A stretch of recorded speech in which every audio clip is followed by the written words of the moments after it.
ඔව් දැන් මෙතන ඇත්තටම මේකත් මේ රෝග ගැන මේ තියෙන සංග්‍රහයේ.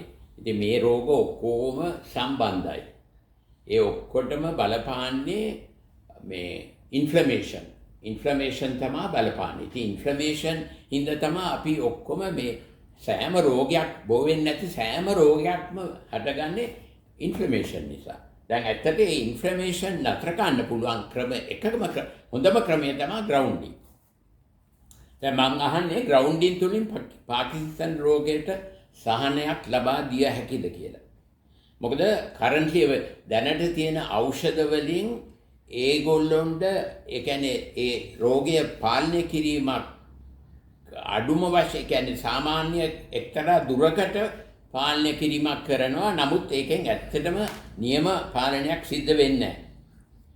දැන් මගේ රෝගීන් 6 දෙනෙක් ඉන්නවා පාකින්සන්ස් රෝගයෙන් පෙළෙන රෝගීන් 6 දෙනෙක් ඉන්නවා.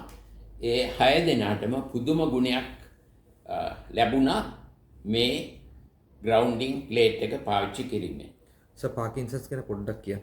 ඔව් පාකින්සන්ස් ඩිසීස් කියන්නේ ඇත්තටම මොලේ ඩෝපමීන් කියලා කෙමිකල් හෝමෝන් එකක් හැදෙනවා.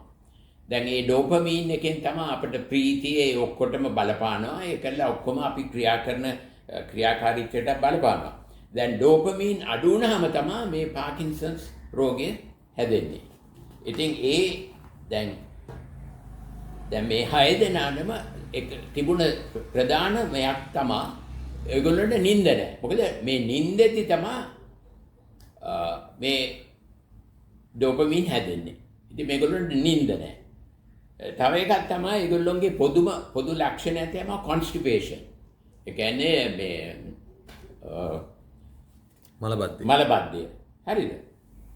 දැන් මගේ හොඳම එක රෝගියෙක් අවුරුදු 70ක රෝගියෙක් ඔහු 2000 දී ඔහුට 2020 දී සමා වෙන්න පාකින්සන් රෝගය තියෙනවා කියලා රෝග නිශ්චය කරා. එතකොට එයාට තිබුණේ no sleep at night. රැට නිින්ද නැහැ. එතකොට කටෙන් කෙලවැක් කරුණා. එතකොට වම් පැත්ත අතයි කකුලයි වෙවුලනවා. ඒකල weakness පනන. එතකොට ඔහු වාහනය කලින් එලෙව්වා. නමුත් වාහනය එලවන්න බැරි වුණා. ඊට පස්සේ urinary incontinence. ඒ කියන්නේ මූත්‍රා පිට වෙන ඔහුට දැනෙන්නේ නැතුව. ආය ඔහු නිතරම මෙහෙම ඉස්සරහට වැටෙන්න ගියා. ඒ අනිත් එක constipation කියන්නේ මලබද්ධය.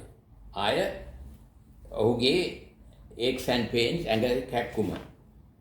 දැන් මේක පාවිච්චි කරලා වැඩි කාලයක් යන්නේ ඉස්සෙල්ලා ඔහුට හොඳ නිින්දක් ලැබුණා. මලබද්ධය නැති වුණා. එතකොට කෙල වැක්කෙන එක නැති වුණා. එතකොට වම් පැත්තේ ශරීරයේ වම් අතයි වම් කකුලයි පණ නැති ගතිය නැති වුණා. මොකද ඔහුගේ කලිසමවත් අදින්න බැරි වුණා. එතුමා එච්චරකට සන්තෝෂ වුණා. එතුමා මට කවියකින් ඔහුගේ ප්‍රසාදය පළ කළ තිබුණා. මෙන්න මෙහෙම එළියල වෙදහෙදකම් ලබාගෙන වෙදදුරු තුමාගෙන් දොරටුව වසා ගත්තෙමි මම මරුවාගෙන් සමනය වෙලා රෝගයේ දැන් මා සතුටින් තුති පුද කරමි ඔබහට පිං පිරුණ සිතින්. අර පාකින්සන්ස් හැදිච්ච එක්කෙනා හොඳ වෙලා කිව්ව එකනේ. ඔව්. එයාස කියන්නේ ග්‍රවුන්ඩින් එකේදී පාවිච්චි කරේ ප්ලේට් එකද නැත්නම් සාර විදිහ අර වලක් කපලා කකුල? නෑ ප්ලේට් එක. ඔව් ප්ලේට් එක තමයි පාවිච්චි කරේ. දැන් මේකට ප්‍රධානම දෙයක් තමයි මේ හයි කියන්නේ හොඳ high quality sleep grounding වලින් හැම්බෙනවා. හරිද? ඉතින් ඒකෙන් තමයි මේ මොකද ඒක ඉතාමත්ම වැදගත්. Professor Lou Key, Professor and Director of the Obesity Research Center at Tulane University School of Public Health and Tropical Medicine, ඇමරිකාවේ තියෙන මේ පර්යේෂණ පිළිබඳ විශේෂම ආයතනයක්. ඔහු කියනවා adults with the healthiest sleep patterns had a 42% lower risk of heart failure regardless of other risk factors and ඒ කියන්නේ අනිත් risk factors එක කල්පනා කරනකොට හොඳ නිින්දක් ලැබීමෙන් හෘදයාබාධ හැදීම 42කින් අඩු කරගන්න පුළුවන් කියලා. සාමාන්‍යයෙන් සර් කොච්චර වෙලාවක නිින්දක්ද රෙකමන්ඩ් කරන්නේ? නෑ දැන් නම් කියන්නේ පැය 8ක් කාටත් පැය 8ක්වත් හොඳයි. ඒක තමයි වැදගත්. එතකොට ඔහු කියනවා sleep is more important than diet and exercise. දැන් exercise කරන එකයි diet වලට වැඩිය වැදගත් කියලා මේ නිින්ද. ඉතින් ඒක තමයි ඉතාමත්ම වැදගත්. ඒ කියන්නේ සර් නිින්ද කියන්නේ අදහස් කරන්නේ අපි රාත්‍රියේ ගන්න නේ නැත්නම් සර් රාත්‍රියේ නිින්ද තමයි වැදගත් වෙන්නේ. මොකද අපි හුරු වෙලා තියෙන්නේ අවුරුදු 100-200කට පස්සට ගියාම අපි 6ට කාලා ඉවරයි ඊට පස්සේ නිින්දි. ඇයි අපිට ලයිට් තිබුණේ නැහැ. ඉතින් දැන් මේ ලයිට් දාගෙන රෑ 1-2 වෙනකන් ඇහැරලා ඉන්නේ. ඉතින් ඕවා තමයි නරක. ඉතින් ඒවෙන් තමයි මේ ලෙඩ ඔක්කොම එන්නේ. සර් කියන්නේ දැන් කෙනෙක් අපි හිතමු දැන් රෑ වෙලා නිදා ගන්න හුරු වෙලා තියෙනවා නම් සර් ඒ පැය 8 කව කරොත් ප්‍රශ්නයක් නැද්ද? නෑ. අර රෑ 12න් ඉස්සර නිින්ද තමයි ඉතාමත්ම වැදගත්. ඒ කියන්නේ දැන් ඒක කව කරන්න උදේ 6 7 8 8 9 වෙනකන් නිදාගත්තට ඒක එච්චර නෑ. මොකද මේක රිද්ම් එක මොකද්ද මේ සර්කේඩියන් රිද්ම් කියලා කියනවා. ඉතින් ඒකට අපි හුරු වෙන්න ඕනේ. ඉතින් ඇත්තට මේ නිින්දෙන් පුදුම මේකක් හම්බ වෙන්නේ. මේ health benefits. ඔව්. ඒ කියන්නේ හුඟ දෙනෙක් හිටියා නිින්ද යන්නේ නැති අවුරුදු එක්කෙනෙක් හිටියා අවුරුදු 15ක් හරි නිින්දක් නැහැ. මේක පාවිච්චි කරලා මෙතන මම එකක් හදලා මෙයා ඇවිල්ලා මෙහෙ ගෙනිච්ච. එදා රෑම ඊළඟ දවසේ කියනවා අද නම් හොඳට නිින්ද ගියා. ඒ වගේම අවුරුදු 10 ඒ වගේ හැම කෙනෙක්ම ඉස්සරෝම ඔවුන්ට ප්‍රතිලාභය නැත්තම් එන මේක තමයි හොඳ එද ග්‍රවුන්ඩින් කරා නම් අද හෙට හොඳ නිින්දක්. එතකොට මේක ඉතාමත්ම වැදගත් මේගොල්ලොන්ගේ මේ පාකින්සන් ඩිසීස් තිබුණ අයට.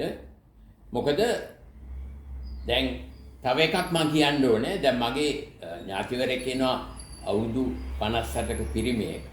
ඔහු මේ වොච් එකක් ඇඳගෙන ඉන්නේ. ඒ කියන්නේ මුළු දවසම රැයට ඉඳ කරන ඔහුගේ වොච් එකෙන් ෆීඩ්බැක් එකක් දෙනවා. ඔහුට නිතරම කියා හිටියේ මේ ගැඹුරු නිින්ද මදි කියලා. ඒක තිබුණේ පැය ඩීප් ස්ලීප් පැය භාගයයි තිබුණේ. ඒක මදි කියලා තමයි නිතරම කරේ. ග්‍රවුන්ඩින් පටා ගත්තා දායින්දා ඔහුට දැන් පැය 2ක් පමණ ඩීප් ස්ලීප් හම්බ වෙනවා. ඉතින් ඒක බලන්න ඒක විද්‍යාත්මකව ඔප්පු වෙනවනේ. ඔන්න ඔය ඩීප් ස්ලීප් එකේ තමයි ඩෝපමින් හැදෙන්නේ. ඉතින් දැන් මේගොල්ලෝ ග්‍රවුන්ඩින් කරලා එතකොට හොඳ ඩීප් ස්ලීප් එකක් හම්බ වෙනවා. ඒකෙන් තමයි මේ ලාභ හම්බ වෙලා තියෙන්නේ මේ විදිහේ වැදගත් වෙනස්කම්. ඒ කියන්නේ ඩෝපමින් කියන හෝමෝන් එක හැදීමෙන්. කියන්නේ සර් ඔක්කොම මේ කේස් ස්ටඩිස් වගේ තියෙනවා නේ. ඔව් කේස් ස්ටඩිස් වලින්. ඇත්තට මගේ මේ 300ක් විතර තියෙනවා මම පන්තිල එකක්. ඒක මෙතෙන් ගෙනාවේ නැහැ. ඉතින් ඒකෙන් තමයි මේ එන්නේ. අනිත් එක මේ ඇල්සයිමර්ස් රෝගයටත් මේක ඉතාමත්ම වැදගත්. මොකද ඇල්සයිමර්ස් කියන්නේ ඒකත් තවත් එක විදිහක මේ ඔය ඇමිලොයිඩ් ප්ලාක්වී ටව් ටැන්ගල් කියලා මොලේ හැදෙනවා. දැන් මෙතෙක් කල් ඒගොල්ලෝ බැලුවේ ඒවා මර්ධනය කරන්නේ කොහොමද කියලා ඇල්සයිමර්ස් ඩිසීස් වල. නමුත් දැන් අප්‍රේල් 2025 ස්පැනිෂ් රිසර්චර්ස්ලා කියනවා මේ up to now the aim was to prevent amyloid plaque and tau tangle formation in the brain. ඒ කියන්නේ ඒවා වළක්වන්න. Now the aim is to prevent the damaging inflammation produced in the brain due to amyloid plaque and tau tangle. ඒ කියන්නේ දැන් එතනත් ඒවා හින්දා වෙන ඉන්ෆ්ලමේෂන් එක නවත්තන්න තමයි ඒගොල්ලෝ දැන් කල්පනාව. ඉතින් එතකොට මේක කෙලින් වැඩ කරනවා. ඒ වගේ මගේ ඉන්න 73ක පිරිමියෙක්. ඔහුට අවුරුදු 4ක් ඔහුගේ මතකයේ අඩු වෙවි ගිහිල්ලා මතකේ හුඟක් අඩු වුණා. නමුත් මේ ප්ලේට් එකක් ඇත්තට මම්ම ගිහිල්ලා හයි කරේ. ඊපස්සේ දැන් ඔහුගේ මතකේ හොඳ අතට හැදලා තියෙනවා.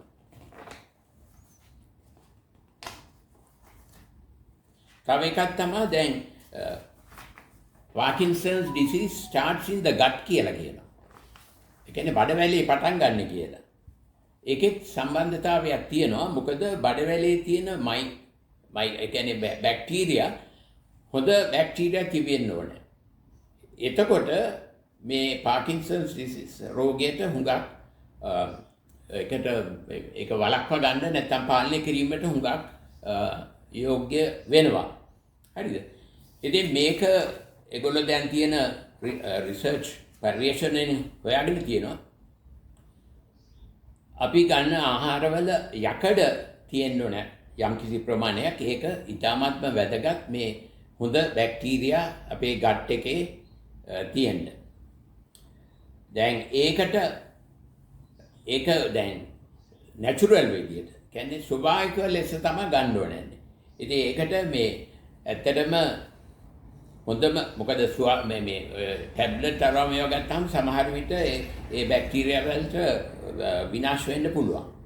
දැන් ඒක හොඳම ගන්න පුළුවන් queen of all leaves. වැඩිම යකඩ තියෙන්නේ ඒ කියන්නේ කොළ අතර රැජින කියන්නේ මුරුංගා කොළ, ගස් මුරුංගා කොළ.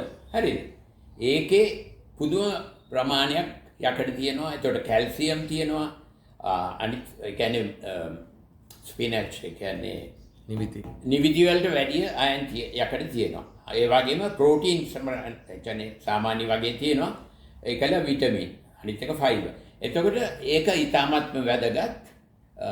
එහෙමනම් ඉතින් ඒ මුරුංගා කොළ කන්න පුළුවන් නම් මම ඇත්තට මගේ මේ රෝගීන් 6 දෙනා මයිගොල්ලොන්ට මම කියලා තියෙන්නේ පුළුවන් තරම් හැමදාම වගේ මේ මුරුංගා කොළ කන්න කියලා. එතකොට ෆයිබර්ත් හම්බ වෙනවා. ෆයිබර්ත් ඕනේ. මොකද ෆයිබර් වලින් තමයි මේ බැක්ටීරියා වලට මේ ආහාරයක් වෙන්නේ. අනිත් එක ප්‍රෝබයොටික්ස්. ප්‍රෝබයොටික්ස් කියන්නේ මුදෝපකිරි හෝ යෝගට් හැමදාම කනවා නම් ඒ බැක්ටීරියා වලට ඒ හොඳයි.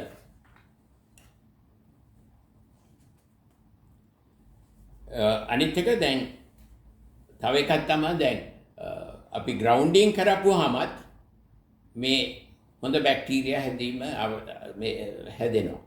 ඉතින් ඒක මොකද අපේ ගට් එකට කියන්නේ දෙවැනි මොලේ කියලා. විතරම ගට් බ්‍රේන් කනෙක්ෂන්. ඒ කියන්නේ මොලේයි ගට් එකයි අතර පණිවිඩ හුවමාරු වෙනවා.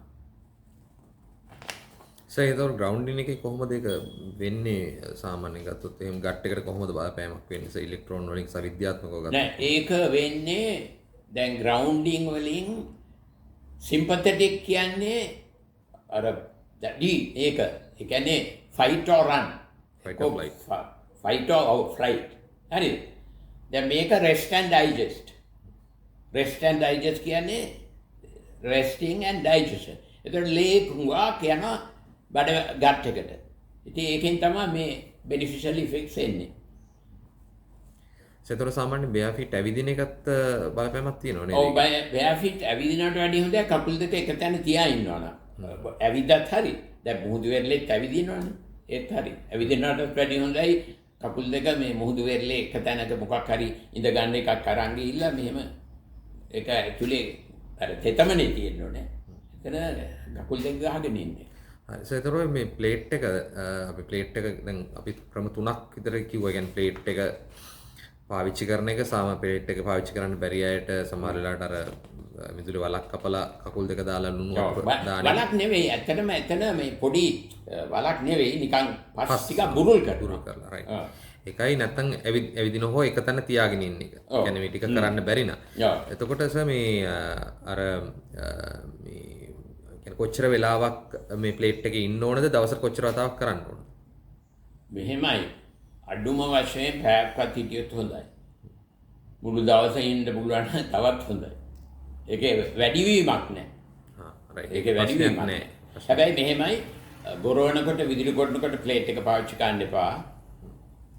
එතකොට සෙල්ෆෝන් එකක් පාවිච්චි කරන්න පුළුවන්. නමුත් ඒක charge එකේ තියෙද්දි එපා. මොකද කරන්ට් ලීක් එකක් ආවොත් වදින්න පුළුවන්. ඒකින්ද ඒක කරන්නේ නැත්නම් ඉතින් එච්චරයි.